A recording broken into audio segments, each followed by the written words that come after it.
I'm talking to Dr. Dien, the curator of the Terra Cotta Warrior exhibit here at National Geographic headquarters. Dr. Dien, can you tell us a little bit about the exhibit today? What's so special about it? Well, it's one of the wonders of the world, and so any of the wonders of the world is worth knowing more about. The size, the complexity, the incredible scope of the buried warrior and the mausoleum itself in China, all are a product of this incredible emperor, the first emperor of the Qin dynasty. Our name for China comes from his dynasty. Part of the indicates the importance of that dynasty because it set a pattern that existed for the next 2,000 years in China. The kind of centralization, the imposition of standards of all sorts, of script, of coinage, of the roads, and so on. And this is just a part of a glimpse of the kind of a reflection of the kind of power that that man held from 226 to 210 when he died. Now, you call this one of the 8th wonders of the world and one of the most important discoveries in the history of archaeology. Why is that?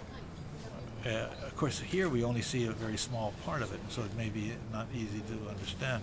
But when you think that there are over 7,000 of these images that were a part of that complex, it gives a sense of wonder that one would take away from it. And I would hope that people, when they come and see this exhibit, will be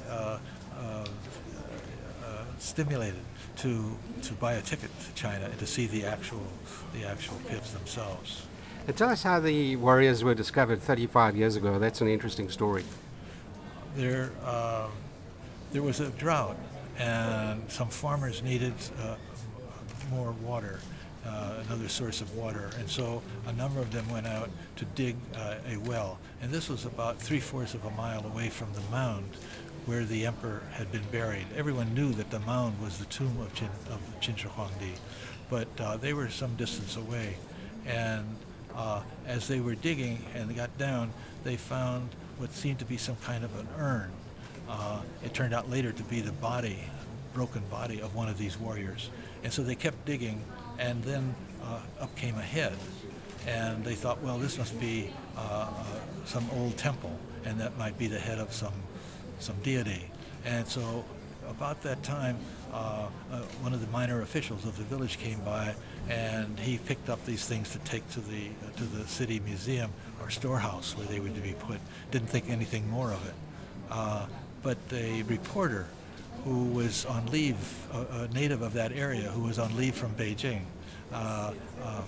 heard about this, and he made the connection with the mound, the mausoleum of Qin Shi Huang. And so he went back to Beijing and wrote a report with a friend of his that was then circulated among the official bureaucracy. And Mao Zedong's wife saw this and thought this was interesting, and she put out an order for the archaeologists to look into it. And that's what really pushed the thing into public knowledge, because they found what they had never expected to find. Right, this piece behind us, I believe, is one of your favorite pieces. Can you tell us a little bit about that and why? Well, my initial interest in Qin was in armor. I was interested in ancient Chinese armor. And I was writing an article on armor when reports of this discovery came out, and there was no information for the Qin period. I knew about armor before and after, and so when I saw the reports and saw the pictures, I realized I didn't have to rewrite my article because it was a perfect continuum of what had gone before and what came after. And this figure is the most heavily armored of all of them. It's also interesting because armor very similar to this turns up in Central Asia. A short period afterwards, and I think that perhaps the Chinese brought that armor and taught the people there how to make this armor.